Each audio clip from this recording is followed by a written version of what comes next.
Hey guys, no introduction for this video. Just wanted to say that I will forever hate these horrors beyond human comprehension. They just want to be like us so badly, but I can see them for what they really are. Mannekin, the Hessler Storage is a psychological horror game that is still currently in development, but is being created by Dread Passage Studios. This studio is incredibly new, with this game being their first ever release. But with that said, both Dread Passage Studios and Mannekin has major potential to become something great, and I'll explain why in a little bit. But anyways, late last year, around August or September of 2022, Dread Passage released an open demo for all to play, just so the player can get a feel for what's coming. And I gotta be honest, I'm a little ashamed that I've never heard about this demo until about a few weeks ago, as this demo by itself is utterly horrifying. There were a couple times where I genuinely had to flat out stop playing this, as I was beyond scared to progress in this game.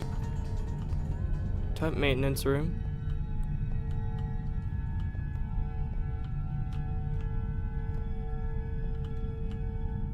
And that means quite a lot, as this demo is just under 30 minutes long. So with that said, let's go ahead and jump right in and check out what makes Mannekin the Hessler Storage such a scary game. It's the mannequins, by the way. God damn it, I hate them. So the game starts off with a phone call between you and a contractor who has been renovating the Hessler Storage facility that both held and is still holding a bunch of different artifacts and trinkets. From this call, you gathered that you were to buy a shawl, a professor at a nearby university who has a fixation towards historic items. You were called here to investigate a certain unrecognizable stone late at night, but watch out, as many people, including the contractor, claim that the rooms within here are changing at random and the mannequins are moving around almost spontaneously. Oh shit, yeah, no, that's really cool and totally not blood curdling at all. But I forgot I left the chicken in the oven. Oh my god, I'm so sorry. Let me just go ahead and... Well, I got a bad feeling about this. I'll come back during the day. What? Was that it?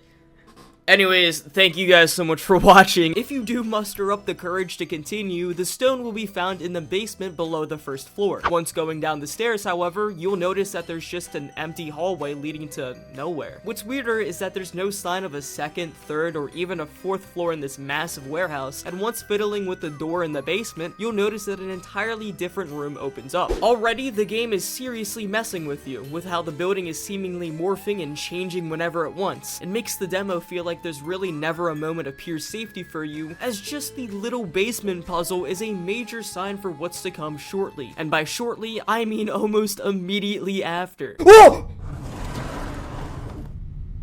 What the fuck? Once going into that newly created room, you're given a little overhead map and some arrows pointing you where to find the stone. And once going there, you'll notice that it's bigger than any of the others that you've somehow seen before, and that it's also cracked. But before you notice that, you might notice first the building still fucking with you by throwing weirdly placed shelves at you, having doors that lead to absolutely nowhere. Oh, and the little nonchalant fact that the mannequins are already alive and running and will charge at you the minute it sees you.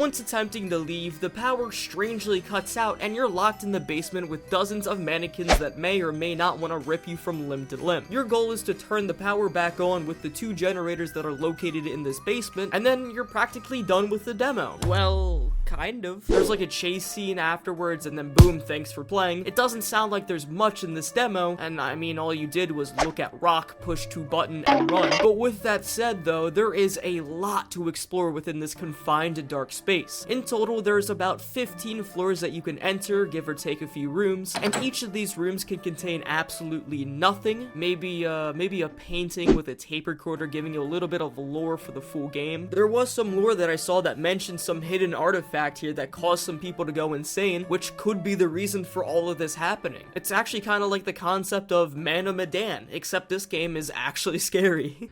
And I guess he was kind of a repeat offender.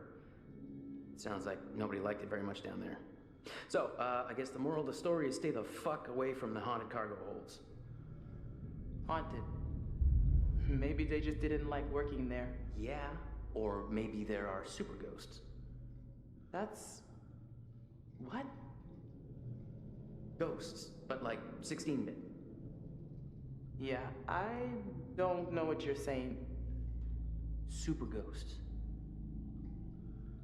And then there's the rooms where the mannequins will go after you and will without a doubt scare you. There is no rhyme or reason to which room had what, and that made me feel so on edge and even scared to open up any doors, as who knows what'll pop up behind the door, or maybe even behind you. Speaking of which, if you were to take a look at the About This Game section on Steam, you can see that the full game will contain randomized events that works off of the time that you spend in the game, meaning that some items, rooms, and jump scares will only be available during certain moments, making each playthrough replayable and just as scary as the last. I mean, I've seen randomized events in like Fallout 4, and that was pretty cool. That was a really cool feature, but then you mix it with like a horror element, and next thing you know, I'm shitting my own pants. With that said, you might be wondering if there's any survival element in this game, as it seems like you can take some damage, but not a lot of it. Instead of traditional health, you work off of Tobias's sanity. The ways you interact with the mannequins will negatively affect your sanity, and if that reaches 0, you will be placed back into the last safe room that you were at. You will respawn with about half of the sanity again, and again, and again. That is until you respawn with 0 sanity, in which you will, I guess, become a mannequin. The way to regain sanity, however, is by completing tasks. For example, you can fix an antenna to this radio to talk to someone who will guide you throughout the entire game. You can create some light that'll help you with some sanity, and you could also just find some really cool paintings that'll help you not become a mannequin-crazed psychopath. Now, aside from the positives I have to say about this game, there were a few issues I had when playing this demo. My main problem was the lack of tampering audio. That was just mind-blowing to not see. It was very annoying to have it not be an option, as at moments it felt like my eardrum was being blown off. The main menu and options UI also looks abysmal. I'm not even gonna sugarcoat that. This was one of the worst menu screens I've ever seen. And speaking of UI, even the inventory looked pretty confusing and very unappealing, and I would much rather prefer like an inventory management, like how Resident Evil has it, rather than you having everything collected but needing to wait and scroll to see what items you have. Other than that though, the only time the gameplay itself was poorly optimized or had a bug was the TV room that you can enter. All the static TVs not only blew out my eardrums, but they also made my frame rate drop significantly. I don't know why it did that, but like I said, this was the only time that I had a problem in this game. For the rest of the game, everything else felt smooth, well optimized, and clean looking. In fact, I wouldn't even call most of these problems, well, problems, as for one, this is just a demo, not the full game, but also the developers at Dread Passage Studios seems like they care so much about this title, it's painfully obvious. You can see that this demo received multiple updates since the launch late last year, with them fixing some pre-existing issues or even adding in new scares. That by itself is huge. I don't really know that many companies that would take time out of their development process of the full game to go ahead and fix an already released demo. But if you were to look at their Twitter page or their blogs on Steam, you can see every feature being fine-tuned or flat out being created, being talked about, and how the people who are involved with this game seem so proud of everything that they're doing. It really feels like they're making this game mainly out of passion, which is something you will always love to see. I know a lot of people can say that they can tell when a developer of any sorts creates something for the main purpose of money, and I get it. I too really like money. Money is pretty cool. But there's always something special whenever a game is being created out of love and appreciation for its genre or anything like that, and I can almost guarantee you that Dread Passage Studios is going to be that one developing company that takes so much time and initiative to fine-tune and polish this game to no end. And so for that reason, I'm extremely excited to play Mannequin the Hessler Storage when it eventually releases sometime later down the line. I mean, I might be excited. I don't want to look at these spawns of Satan ever again, not gonna lie. But with that said, what did you all think about the Mannequin demo? Did you all enjoy it? Hate it? Did you even know it was coming out? Leave it in the comments below. But other than that, I'm gonna end this video here. Thank you all so much for watching this video. If you liked this video, maybe hit that like button and subscribe. But other than that, I will see you all in a later video. Bye for now.